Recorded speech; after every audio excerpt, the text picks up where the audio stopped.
ये वीडियो बहुत ही इंपॉर्टेंट है सबके लिए, क्योंकि ये वीडियो आप एक मेडिकल्स के लिए जितना इंपॉर्टेंट है, एक डॉक्टर के लिए भी उतना इंपॉर्टेंट है, और एक आप कॉमन पब्लिक हो, आप कोई नॉर्मल पर्सन हो, तो आपके लिए भी ये वीडियो बहुत ही इंपॉर्टेंट है।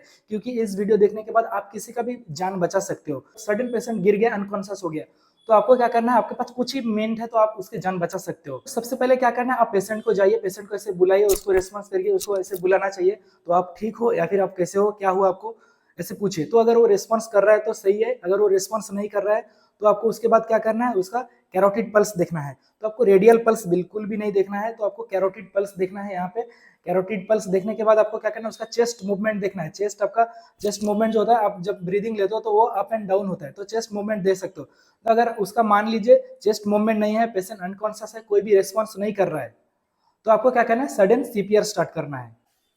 तो सबसे पहले क्या हुआ, जो एरिया है वो देखना चाहिए कि सेफ है कि नहीं। तो आप अकेले हो तो हेल्प के लिए किसी को कॉल कर दो या फिर एम्बुलेंस कॉल कर दो।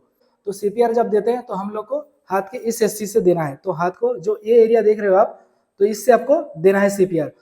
तो सीपीआर देने टाइम में हाथ को ऐसे लॉक करके आप रख सकते हो, और इसको ऐसे बेंड नहीं होना चाहिए। अब जो स्टार्नम देख रहे हो, जो जिफी स्टार्नम है, जिफी स्टार्नम में आपको हाथ ऐसे रखना है। जिफी स्टार्नम में हाथ आपको रख के और उसको आपको कंप्रेशन स्टार्ट करना है। मान लीजिए 1 मिनट में आपको 100 टू 120 कंप्रेशन देना है उसको, तो आप कर सकते हो। और ऐसे स्पीड में देना है, और आपको कितना मतलब डेप तक, कितना तक दबाना है उसको, तो आपको क्या करना है, 5 से 6 सेंटीमीटर तक उसको दबाना है।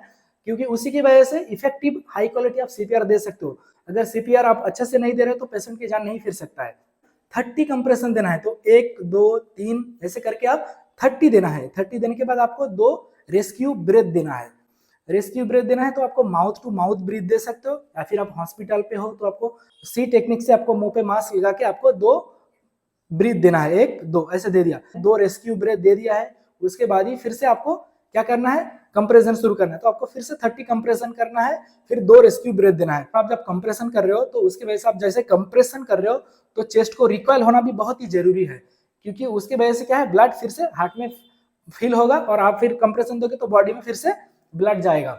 जब आप ब्रीथ दे रहे हो तो देखिए चेस्ट अप एंड डाउन हो रहा है कि नहीं। तक आप देख रहे हो कि पेशेंट में साइंस ऑफ लाइफ ना आ जाए, कि पेशेंट थोड़ा रेस्पॉन्स कर रहा है, पेशेंट साउंड कर रहा है, हैंड मूवमेंट कर रहा है, कुछ भी रेस्पॉन्स कर रहा है, या फिर उसको बोलते हैं return of spontaneous circulation, ROSC।